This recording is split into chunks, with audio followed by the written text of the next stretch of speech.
Babes. It's Melissa and Stephanie, your podcast host, and we are so excited to be recording again. Yes, we are, and we're going to start off this week's episode with a review from iTunes. It is titled Bravery is Big. Choosing to be brave is in the big and small things, like you both said. I think two things that make you both amazingly brave is being young and talking about God openly and talking about addiction. Who does that these days? Not many. Can't wait to hear more. You are on an amazing journey. Thank you so much for that review. So much. Guys, we literally will screenshot and read them together because we are grateful that you're taking time to even listen to us. Mm-hmm. How cool is a podcast that it doesn't matter where you are right now, we're with you. Yeah. Like, you could be driving in your car, you could be grocery shopping, working out. Going on a walk. Washing dishes. Mm-hmm. Yelling at your kids. I mean, anywhere. Your husband could be listening to this with you. Yeah. Hey, if you are, thanks for tuning in. But in all seriousness, we don't take this lightly, and we are so excited to be sharing with you guys. So thank you for taking the time to invest in listening, but also then reviewing. Yeah, I know I listen to us. Yeah. I do too. On the treadmill. I do too, and here's why. I want to grow. Yeah. And I want to make sure that my delivery is clear and that it makes sense, because in my head it does, but sometimes listening back, it's my own feedback to be able to tweak and make changes later. Absolutely. But I also think we're pretty entertaining.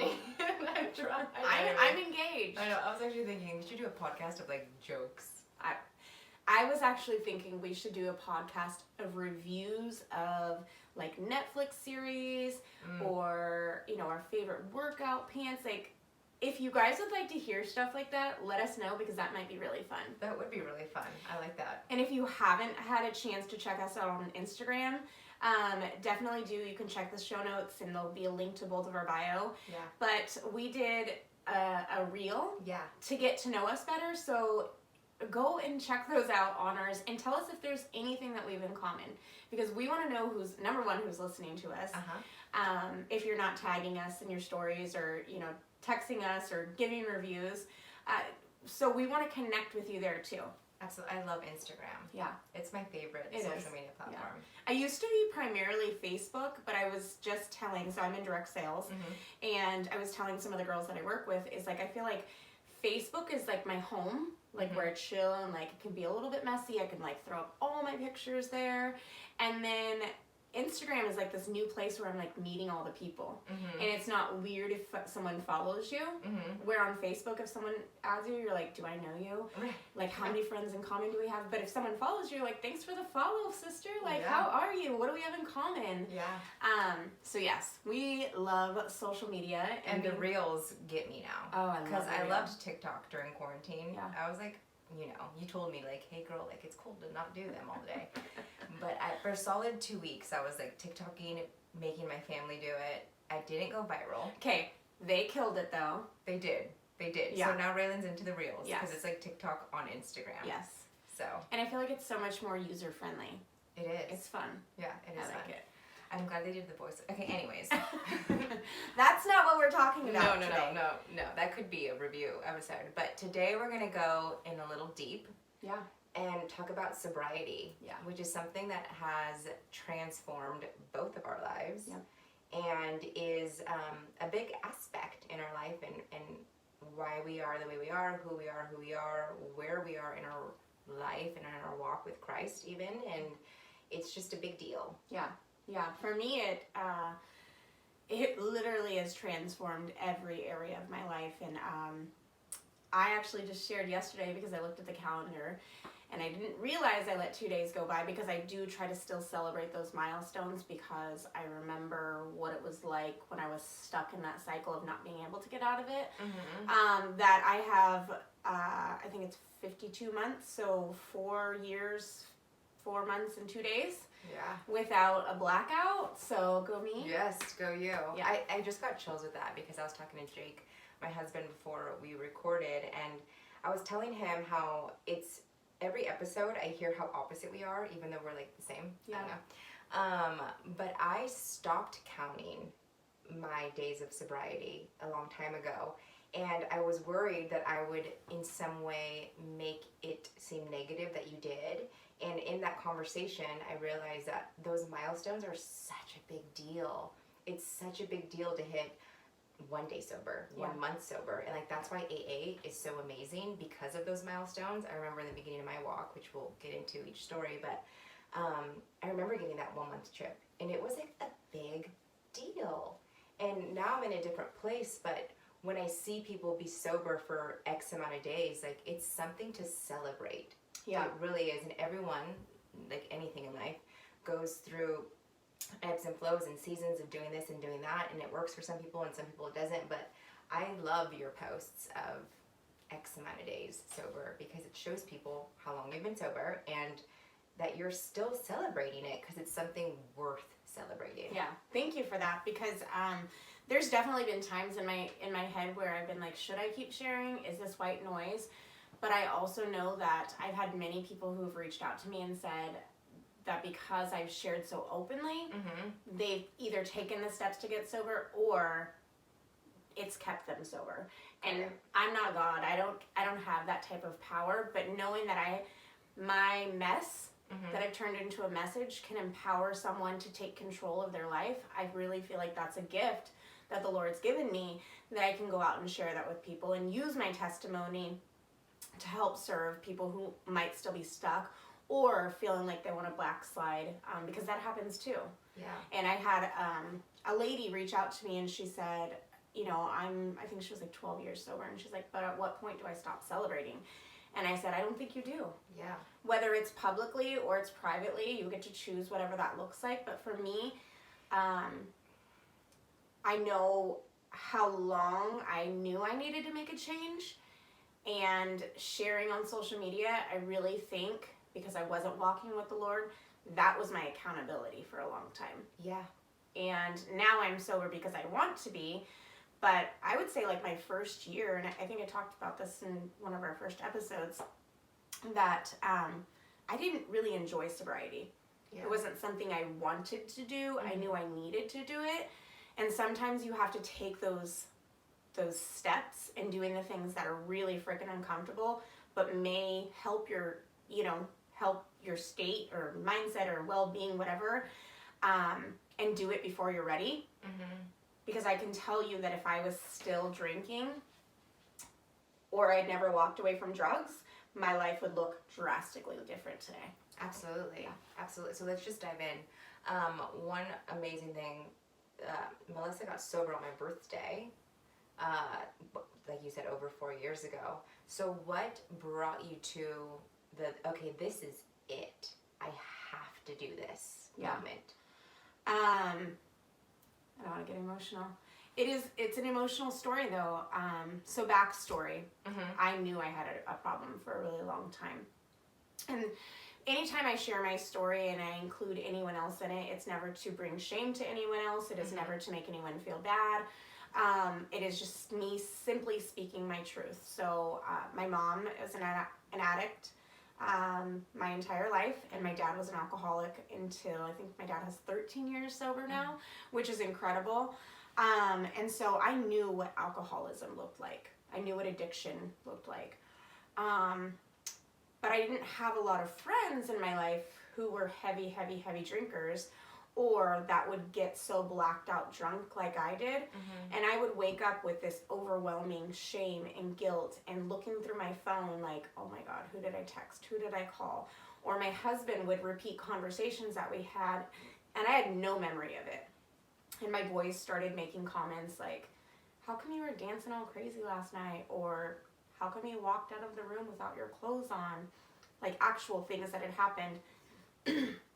And so I literally would stay up and I would Google symptoms of an alcoholic. And for probably 2 years before I made the decision, I would justify, well, I don't drink every day. I don't have, like, I would get sick and I would, get a little bit shaky, but it wasn't anything that I thought was out of the normal. It chalked it up to a normal hangover. And while I did drink several days a week, I felt like I could control it. I could not control it. I spent 2 years cutting out hard alcohol. I knew that I could not drink hard alcohol because it would cause me to black out.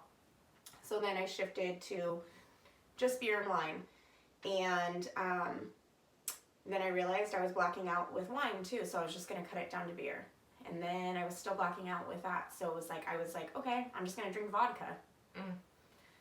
And I think it was like the summer of 2016, my drinking just intensified.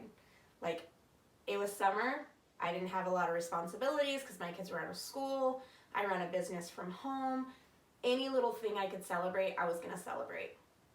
And I'll never forget, because I said I would never do this, and I started doing it, is I would take my kids to the beach, and I had a bottle of vodka hidden up above our refrigerator, and I would fill it with half like juice or sparkling water or something, and the rest vodka. And I would drive my kids to the beach, home. Sometimes I would go have wine with friends, and I'd have my kids in the car, and that was something I said I would never, ever, ever, ever do. And here I was doing it. So lots of stories I could share with you guys in between there, but it was my husband's birthday weekend. His birthday's in September, same as mine, same as Stephanie's, we're all Virgos. And I had made plans for us to go wine tasting, and we were just going to spend the day just drinking and having fun. And our I think it was our washer went out. And so that was spoiling our plans. The other thing that was spoiling our plans was my husband was not a heavy drinker, and he was never a Sunday drinker. Well, I had planned everything for a Sunday, and he absolutely was like, I don't want to go. Like, I don't want to wake up tomorrow and feel like crap. Like, that doesn't sound fun to me. So here I am, super agitated and frustrated that he's now ruining my birthday plans for him. Yeah. Now our washer has went out, and so we have to take all of our laundry for the week and go wash it at the laundromat here in Middletown. And in my irritation, I'm like, oh, I have this great idea. Let's just start the wash. Like, we brought like all our stuff, so we had stuff to wash. Let's just start it, and then let's go to a local winery and have wine. Perfectly fine, right? We'll just do a couple tastings, no big deal. So we did. And that tasting turned into 3 bottles of wine, which I primarily drank myself because he was driving and we had our 1-year-old daughter with us. So, long story short, I blacked out. And apparently in that time, I FaceTimed probably everyone in my contact list. My husband and I guess, apparently decided that we were going to make dinner. I was probably the one that was going to do that since it was his birthday, but in my blackout, that didn't happen. So we stopped at the local grocery store, and I apparently followed him in to the store. And I left our 1-year-old daughter in the car. And nothing happened but the shame and the guilt the next day when I woke up. And he told me what had happened. And a lot of really crappy stuff happened that night. I knew I couldn't keep my kids safe. And I couldn't continue to keep myself stuck in this cycle of addiction. There had been many times where my husband would pull me out of the bathtub because I'd fallen asleep. Or we were just talking about this a few weeks ago. It was 4th of July in our little community, and pre-COVID, it was a big deal. He couldn't find me. I'm in the water, like, smoking cigarettes with teenagers. So embarrassing. Like, these are things I would not have done sober. And, like, he's like, I had fallen. He said he heard someone fall in the water and turns around and, oh my God, it's my wife, and she's with all these kids. Like, what are you doing over here smoking cigarettes? He hates cigarettes. So it was like, he was constantly cleaning up my mess. He was constantly pulling me out of situations so people didn't see it. So when I made the decision to get sober, I called my uncle. Like, I called people who I knew would help me because my uncle at the time had been 10 years sober. My dad and I had gotten a huge fight because he actually had texted my dad from my husband from one of the FaceTime videos telling him, like, she needs help. She needs to get sober. because he was sober himself after so many years, drinking. And it was like, I had all these people who recognized it, but I had a lot of people who didn't think it was that bad. Mm-hmm. Party Melissa was fun, and that was my biggest hesitation in getting sober, was I was terrified my life was going to be so boring. Right. It probably was the first year, because I was ticked off the whole time. But yeah, that was a long-winded answer. But I've known from a very young age, I didn't do any type of drugs or alcohol well, because I just have that addictive personality, and I'm in it to go. So yeah, it's funny that it's not funny, but my dad is sober too. Both my parents were alcoholics. My mom has since passed, but from drinking. But my dad is around still, and he's been, I was probably, 15? So he's been sober 18 years. But he had a problem too, which I remember, because I was old enough to know. And I quit drinking when I was 20, which is, I kind of giggle at that, because I wasn't even old enough to drink when I quit drinking. I had met my husband, I was 19, he was 22, and we drank together. But 5 months into our relationship, I'm just going into my. No, you're good. I didn't even know what to say. That was so beautiful. You're crying. I'm I want to cry too. 5 months into our relationship, we actually got arrested. Long story short. I'm gonna do it quick. We got arrested. Our parents bailed us out. Okay, this is my dad. We have a close relationship in the sense that I have mad respect for my dad. I love my dad. I know I could go to him for anything if I needed to, but the fact that my dad bailed me out of jail, okay, and when your boyfriend's parents meet your parents for the first time at a lead and bail bonds, that's not a good look, okay? I'm not laughing because it's funny, but I'm 20-year-old me thinks that's hysterical. Yeah. The walk of shame in a different sense. Yes. And the bail bondsman had to ask me if I had any tattoos, because if I ran from the bond, they had to find me, all that stuff, Not that I did. I didn't run from the bond. But anyways, I had to tell him about my tattoos, which my dad didn't know about. Okay? That was great. That was a great conversation. And then right across, this is in Santa Rosa, right across from Aladdin Bail Bonds, there was Adele's, which is no longer there. So we all went to breakfast, okay? Me, my now husband, his parents, and my dad and stepmom. We obviously talked about what happened, and Jake and I went home, actually in jail. We were both in jail.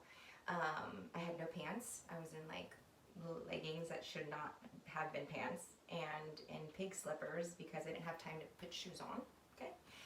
And in there, we made the decision that we were either going to break up or we were going to quit drinking to be together.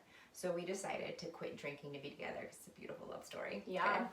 And so when we left Adele's, I lived with Jake, and we literally quit cold turkey. And the reason why I think that worked so well for us is because we had each other, and we both had to do community service. We went to court, all that stuff, all of it. And we stuck to our word that we wanted to be together. 5 months into our relationship, we knew that. A day into our relationship, we knew that. So we stuck to it. And those milestones of counting were really, really a big deal to us. I got this AA tattoo on my foot, the year anniversary. And we were sober for a very long time. We were sober for 9 years. We bought our own house. We started a business. We had our daughter. We had a great life sober. And then when I turned 30, I wanted to be an adult. I'm an adult. I've been sober since I was 20, okay? I can do this. I'm gonna, you just erase the past. I don't care if my parents were addicts. I don't care if I have that same addictive personality, whether it's sugar or binge watching Dexter. I'm an adult now, I can handle it. So it was July of 2017, and I made the conscious decision to start drinking again. It wasn't because I was stressed, because we lost our house in 2015, the most stress anyone could possibly go through from a fire. Yeah. We didn't drink then. And I remember that night knowing our house was like burnt, and there was people drinking around us, and me not even, it wasn't even a thought. It wasn't a thought. So anyways, 2 years after that, I made the conscious decision that I was going to be an adult, and this is what adults do. They can have a glass of wine with their steak, or they can go wine. I'd never been wine tasting. Like, I wanted to do all the things, right, that I thought were important to have the adult experience. Anyways, so that day, obviously my husband and I had a conversation. He didn't drink, I did. And it was just like gonna be once in a while type of thing. Okay, we had a 5-year-old. And I didn't want to drink in front of her. That was another, like, rule. You give yourself all these rules, right? When you're an addict. Well, that one and a while turned into a couple nights a week, turned into every weekend, turned into, oh, it's Tuesday. Like, let's watch a show and drink some wine because we're adults, you know? And then it turned into, like, drinking while I'm cooking, and friends coming over, us getting trashed, and my daughter, like, she's now seeing this, and I'm like, crap. Then one New Year's Eve, I got super, or New Year's Eve, I don't know, it was the end of the year, I got super sick from, like, a hangover. I remember we had family over, we were celebrating, everyone got just trashed, not a good look, and I went to church the next day. New to the church. We started going to church in September, October. This was December. I remember our pastor, and I told him this. I told him, like, thank you. And he's like, I have no idea what you're talking about. But his eyes burned through my soul. I don't even remember his sermon.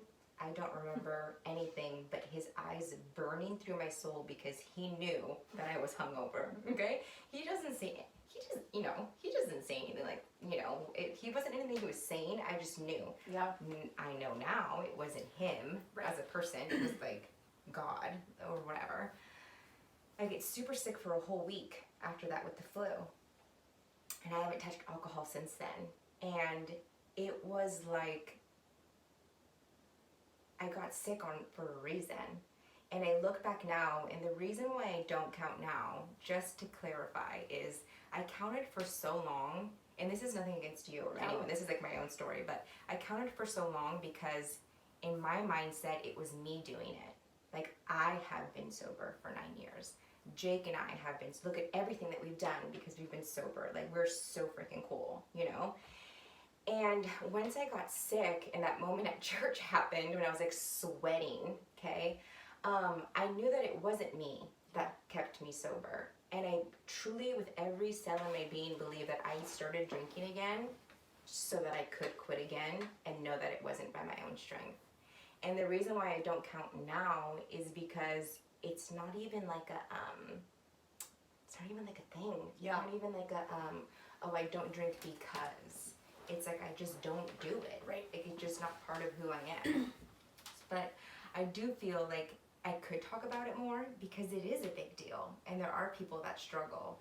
And the fact that I did relapse and drink again, and by God's grace was able to quit easily again, like, I should talk about that more. You know what I mean? Like, so this sobriety episode is a big deal because I don't do something that really ruled my life for a very long time. Even as a teenager, like, yes, I was 20 when I quit, but those years prior, like, some really bad things happened because of my drinking that I could have stayed in that, and I didn't. Yeah. And I got myself out of it again as an adult. Yeah. So. Yeah. No, I'm so proud of you. And if you listen to our first episode about how Stephanie and I met, I didn't know that she had started drinking. And what's crazy to me is her blog that she was doing months prior to that, actually, like, one of her blog posts kept me sober. Yeah. In my first 90 days. Yeah. Which is, a lot of how our friendship developed. And it was Stephanie along with our pastor's wife and one of our best friends and her cousin who gave me that encouragement to come back to church, because the Lord was, like, in pursuit of me, but I had this wall up I was so terrified of what I didn't know. And we'll share our testimonies in the future so you understand what that looks like. But I really feel like the Lord, you know, planted people in my path, like Stephanie, that gave me the courage to get sober and to remain sober. And whether you have a problem or you've thought you had a problem or you love someone with a problem, everyone's walk is different and how they share. And I know a lot of people in AA are 100% private, right? It's anonymous, which is so funny. So I'm so open and share it and have been since the beginning, because I really feel like just that sharing, that kept me accountable for so long. And now I don't share it to keep me accountable because I'm good. But not good.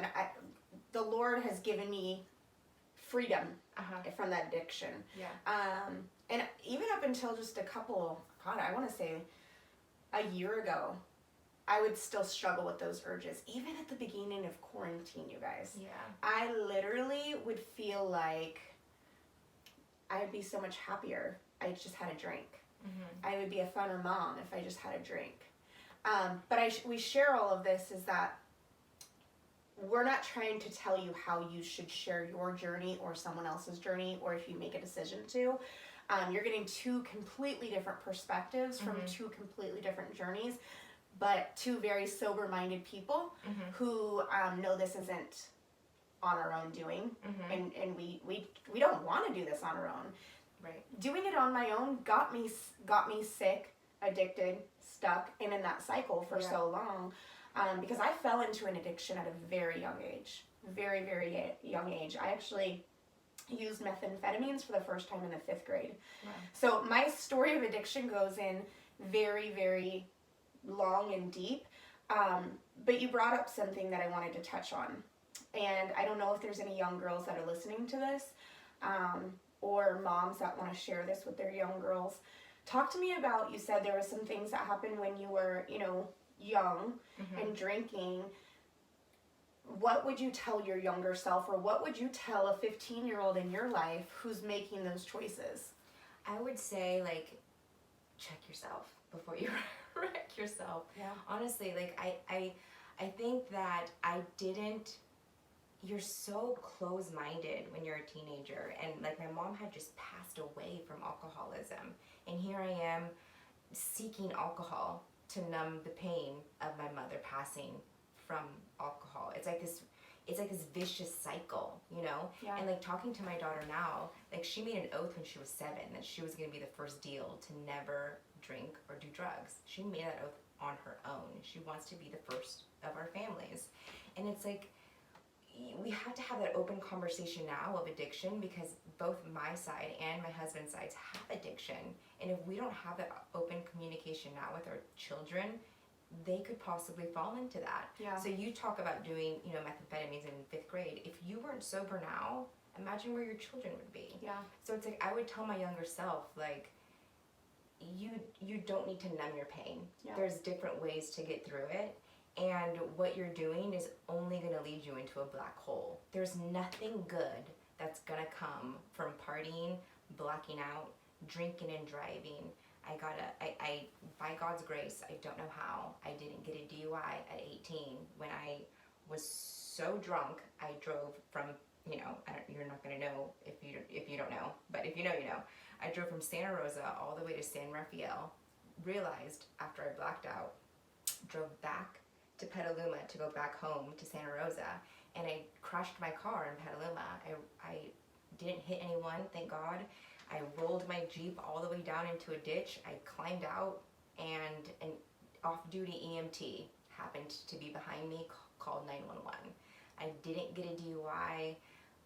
There's so many stories, like you said, like there's so many stories at, you know, at the lake, at Berryessa, just drinking. Like, I didn't kill anyone, thank God. I didn't kill myself either. Like, there's so many things I wish I could have just like shaken me and been like, wake up. Like, you're going down the wrong path, that you don't need to do this. This isn't who you are. This isn't who you need to be. So. Okay. let's take a spin because we've had some questions that you guys have asked us to share these things. We understand that kids are going to experiment and they're going to want to test the boundaries. They're going to want to, try things for themselves. Just like you said, at 30 years old, you were like, I wanted to experience it. At what point you work with youth, would you say that it's okay to as a parent or a guardian to say, go figure it out on your own? I don't think that there's ever that point to go figure it out on your own. I think that that's where you get into a slippery slope of, I just want to be a cool parent, or I just want to let my kid have the experience of this and that and have them experience it for themselves. I think that that is, personally, I don't think that that's the answer. I know my mom was a cool mom, quote unquote, right? In her own addiction, she allowed drinking in her home with my older siblings. And I don't think that's the way to go. I don't think that's how you teach your children. God gave you your children to steward and to train up in the way that they should go. And allowing them to experiment with drugs and alcohol is nowhere in the Bible. That's not what it is. And I'm not saying that drinking is a sin, because I don't believe that drinking is a sin for everyone. I think that drinking is a sin for me. Drinking is a sin for you. Absolutely. Because you know that about yourself. But I don't believe that allowing your kids to experiment for themselves is the answer. You train them up in the way that they should go. And experimenting with drugs and alcohol is not the way that they should go. I think it's a hard call. I don't have teenagers, so I can sit here and, preach all day long about what to do.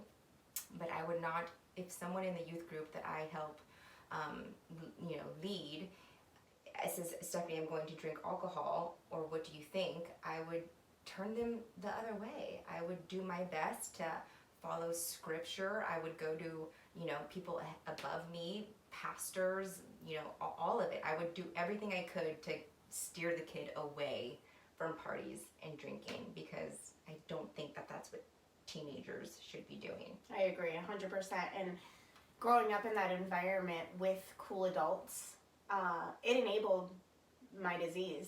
Yeah. And it started at a very young age. And because that is what I seen, I thought it was normal. Right. It was not normal for me to see people who didn't drink. And the ones who did still were enabling me. Yeah. For that behavior. Yeah. And as a mom with a teenage son, I absolutely am not okay with it. Right. I do think that kids need to have experiences, which is why you join a travel sports team, or you get involved in a youth group, or your parents drag you to church, or you sit down at family dinner and play a game that you've never done. Let's get those types of, let's make that a normal. Let's make that what's cool. And I just think if we could do better 100%. as adults in communities that have the ability to impact and influence change, we can do better. And I should have said this at the beginning, because I know I can speak for Steph as well. We don't think that everyone that drinks has a drinking problem. No. We just did. Yeah. We do think that there are some people who absolutely can have a drink and be okay with it, right? My husband is one of them. No judgment from us if you drink, so please don't go give us a bad review and say that we... Well, this is, we had an issue with alcohol. People could have an addiction to food, television, their phones, like... Pornography. Insert your blank here. Right. We're obviously talking about sobriety because that's what we've been through, but there's many, many, many cycles and addictions and chains out there that people have, that they could literally listen to this episode and just plug in whatever it is for you. Absolutely. And no matter what, you can get through it, but not alone. Right. So it may not, for you, it may not be God if you're not a believer, but there's people around you that can help. And I think that's the biggest thing, is support. And there's amazing programs like AA and NA. There are, social media makes it so easy to get plugged into community. Yeah. You can search a hashtag for whatever it is, whether food addiction, whatever that addiction is that you have. Yeah. And there's amazing communities that will give you free resources, and will lift you up and encourage you. So, like Steph said, don't feel like you have to walk whatever that is alone, even if it's not going to the Lord, which we found so much freedom in him that we obviously would encourage that. Yeah. And if you're local, come join us at Harvest. We will save you a seat. Promise you, it's amazing. It's transformed our lives so much. And Pastor's eyes may or may not burn your soul. No, I'm just kidding. The thing that I love about Pastor, though, is he's so real. No, he is. And honestly, like, I remember him and Pastor Heather took us to dinner, and I had to tell him the story. I had to, about him, like, burning, like, and I know that wasn't him personally, but the Lord moves in our church like no other, and that's why, 3+ years later, we're still there, and change happens. And you'll hear... We're working on our transformation podcast eventually. You guys will hear our testimonies. Yeah.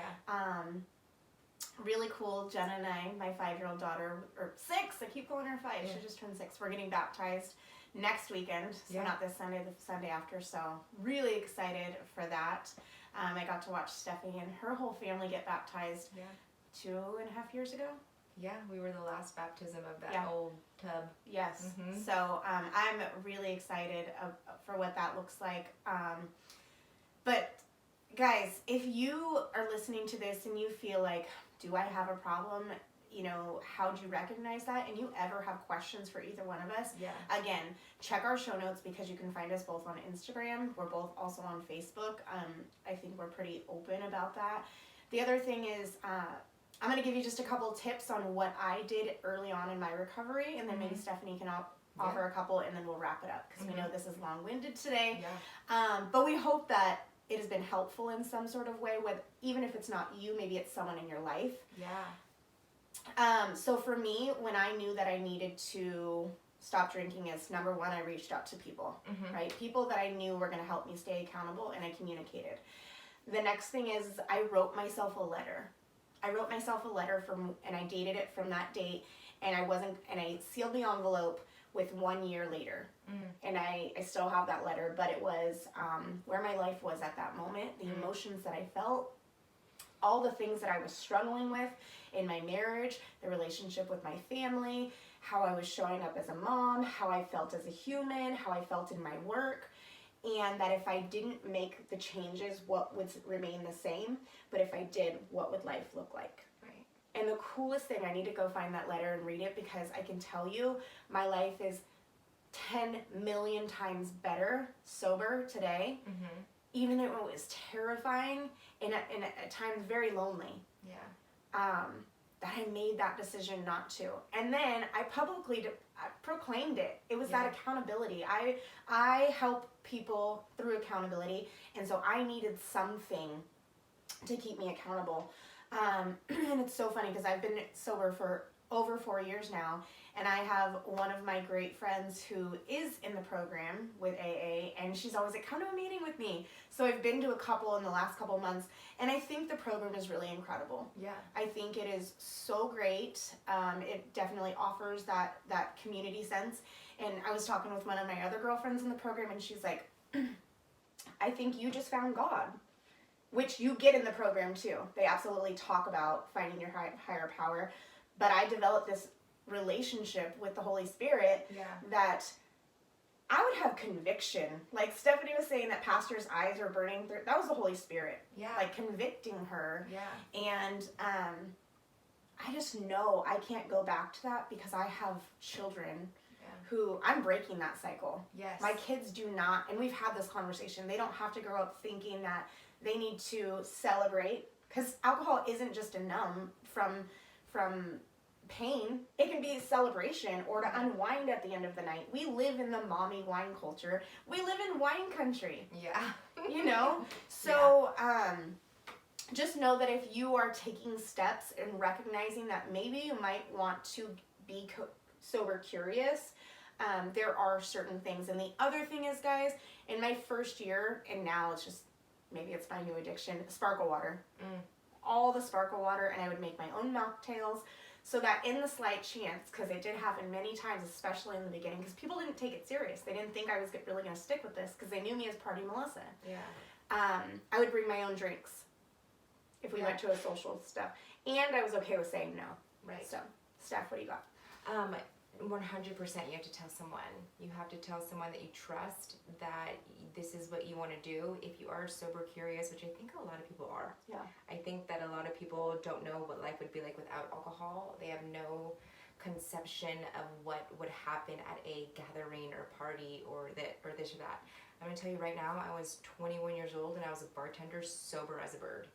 And people that were drinking asked me if can I buy you a drink, male, female, it doesn't matter. Yeah.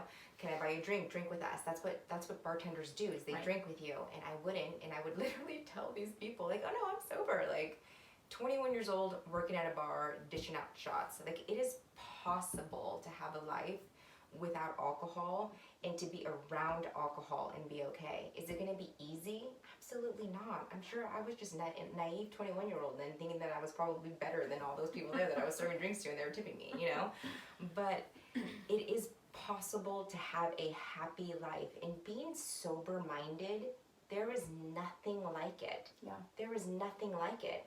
And we all fall into addictions that numb us in some way. I mean, hello, scrolling, the sleeve of Oreos. All of those are coping mechanisms. Shopping, yeah. Working over exercising, like all of these are coping mechanisms. And if you are curious of how to change your coping mechanism from whatever you're doing now to something different that you feel like you can't live without, like just reach out to someone. Reach out to us, reach out to someone you trust. There are programs, there are things that you could do, free things. And girl, open your Bible. Yeah. If you have one, if you need one, let me know. Because we got you. Yeah. Hallelujah. Yeah. We just want to thank you guys again for being here and listening to us. I know this is a little bit longer than usual, but if you truly needed this, thank you for being here. Yeah. And if you feel like someone that you love needs to hear this about sobriety, share it with them. Male or female. Yeah. And age doesn't discriminate either. No. Okay, so let's wrap this up. Okay, let's wrap it up. All right, Steph. So tell me, as we end these every time, what does brave mean to you today? Brave to me about this topic specifically is saying no. Like, no, I don't drink. And that is so hard sometimes around other adults. Just being like, no, not today. And taking it one day at a time. Yeah.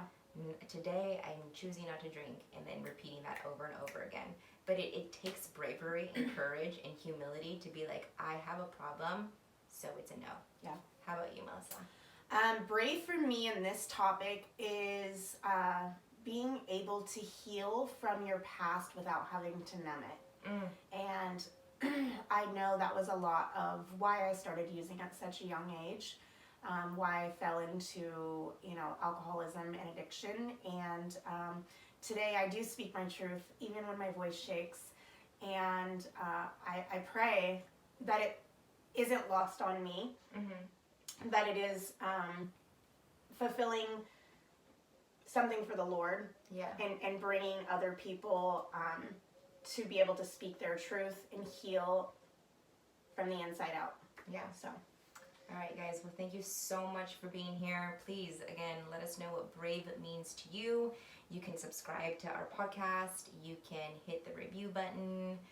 Find us on social media or send us an email. Everything's in the show notes. And we will see you next week. Until next time, babes, be brave.